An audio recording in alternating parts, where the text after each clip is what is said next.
Hey, salut tout le monde, c'est Bluesy, j'espère que vous allez bien. Peu importe, écoutez-moi, aujourd'hui ça va super bien, comme c'est certainement pu voir dans le titre et dans la miniature.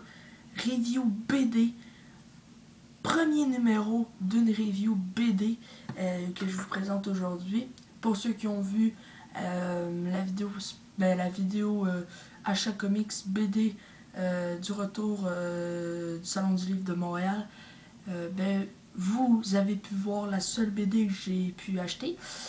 Et aujourd'hui, je voudrais vous faire une review sur ça, sur cet ouvrage-là qui est sorti en juillet 2014. Donc, c'est le premier tome des carnets du commandant Robert Piché, le vol TS 236, une bande dessinée de 32 pages, écrite par Sylvie Roberge, dessinée par Richard Valran, et publiée évidemment chez Dominique et compagnie, une maison d'édition qui fait des ouvrages tant au Canada qu'en Europe. Donc pour ceux qui sont intéressés à prendre cette bande dessinée là, vous pouvez. Je vous mettrai des liens Amazon dans la description, donc un lien.ca et un lien.fr de Amazon dans la description pour chaque review ou chaque achat que je vais faire ou chaque vidéo par rapport à ça, pour que ceux qui sont intéressés puissent aller se les procurer ou peuvent avoir une idée du prix. Donc j'ai pris des petites notes, donc désolé si je tourne un peu la tête en bas des fois. J'ai essayé de faire une formule un peu plus courte, parce que ça fait la troisième fois, là c'est la troisième fois que je tourne. Les deux autres fois ça a duré trop longtemps pour ce que c'était. Donc je me suis pris des notes pour moins me chercher. Donc l'histoire de cette BD là. Alors avant de commencer, côté édition, je trouve ça vraiment beau. Hardcover comme d'habitude, le papier plutôt beau. Ouais, c'est vraiment un beau papier glacé. Côté dessin, c'est là.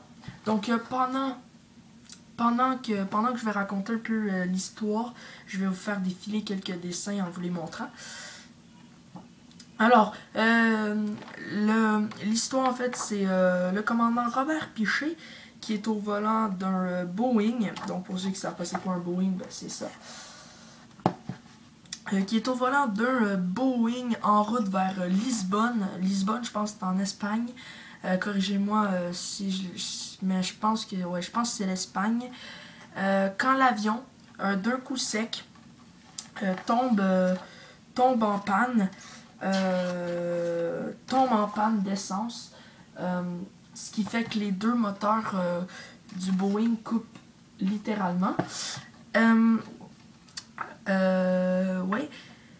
Alors, durant toute la nuit, il effectue un vol au-dessus de l'océan Atlantique.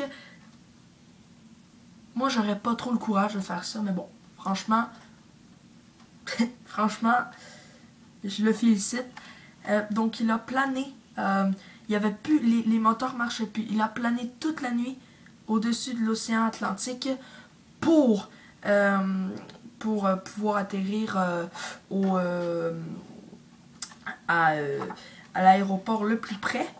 Donc, cette bande dessinée-là, les gars, franchement, c'est pas une bande dessinée ce que vous allez dire « Oh merde, il faut pas qu'il nous spoil la fin ». Non, parce que c'est une espèce de biographie, si vous voulez, en bande dessinée. C'est-à-dire que même dans le résumé, ils disent déjà. Même dans le résumé, ils disent déjà qu'il va atterrir à l'aéroport le plus près, donc il n'y a pas vraiment de suspense. Mais je sais pas, je trouvais vraiment que ces bandes dessinées, en fait, ça pouvait vraiment nous faire découvrir une personnalité qu'on n'a pas eu la chance de connaître, nous, pour les plus jeunes, évidemment. On sait déjà à la fin ce qui se passe. Voilà, tout le monde l'applaudit, il a réussi. Donc c'est vraiment quelque chose d'incroyable. Il a plané toute la nuit, les moteurs étaient au-dessus de l'Atlantique. Il a réussi à atterrir sur la piste d'atterrissage la plus proche, les moteurs éteints. C'est tout qu'un exploit. Donc dans cette bande dessinée là, ce que j'ai beaucoup aimé, c'est que on voit beaucoup de souvenirs d'enfance et on voit beaucoup de souvenirs d'enfance. Et dans cette BD-là aussi, ce que j'ai aimé, c'est que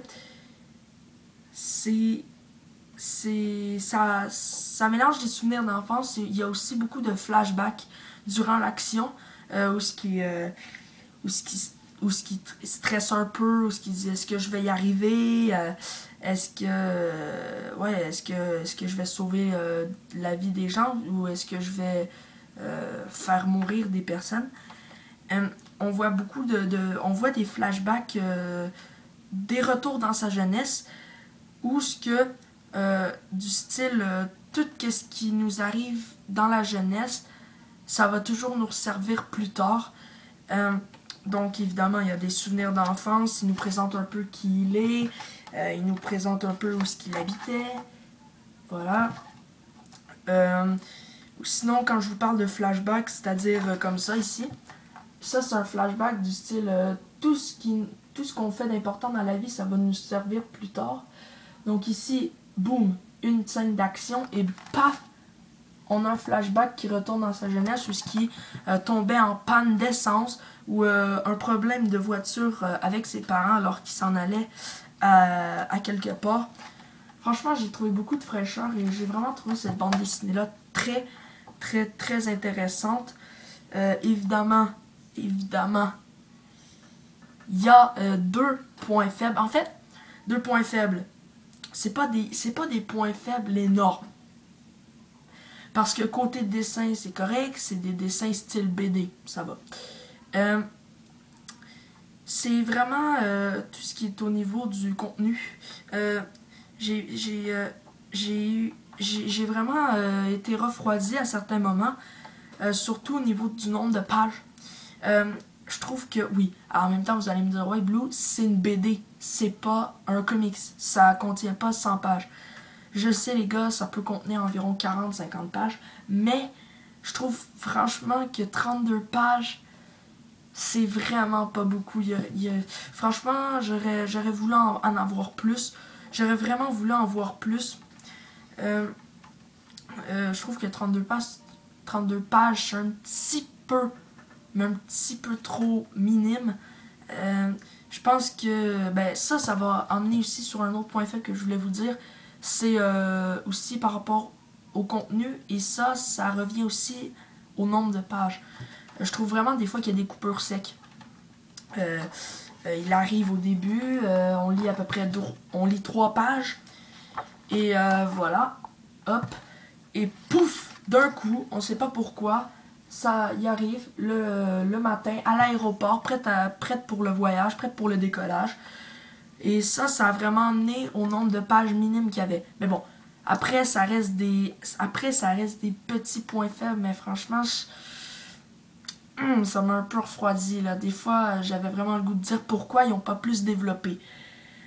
Mais à part de ça reste vraiment une BD que je vous conseille. Le lien pour acquérir cette BD sera dans la description. Il va y avoir un lien Amazon.fr et Amazon.ca pour ceux qui veulent se la procurer. Ça a vraiment été un coup de cœur. Et en même temps, pour finir, il nous donne vraiment une petite idée du prochain tome, qui sera le tome 2, évidemment. Où ce qui sera, à un moment donné, dans ses souvenirs d'enfance, il se rendait à une exposition à l'Expo 67, pardon, à Montréal, où ce qui a découvert le pavillon de la Thaïlande, et il s'est dit, ce jour-là, c'est sûr que je vais y aller. Et à un moment donné, en bas de la page, je sais pas si vous allez pouvoir voir, ça dit « J'y suis allé, mais ça, c'est une histoire que je vous raconterai une autre fois. » Donc voilà, vraiment une BD que je vous conseille. Voilà, c'était Bluesy. Vous pouvez liker, commenter, vous abonner si ce n'est pas encore fait, mais comme d'habitude, je vous y oblige pas. On se retrouve prochainement pour de nouvelles vidéos. C'était Bluesy. Ciao.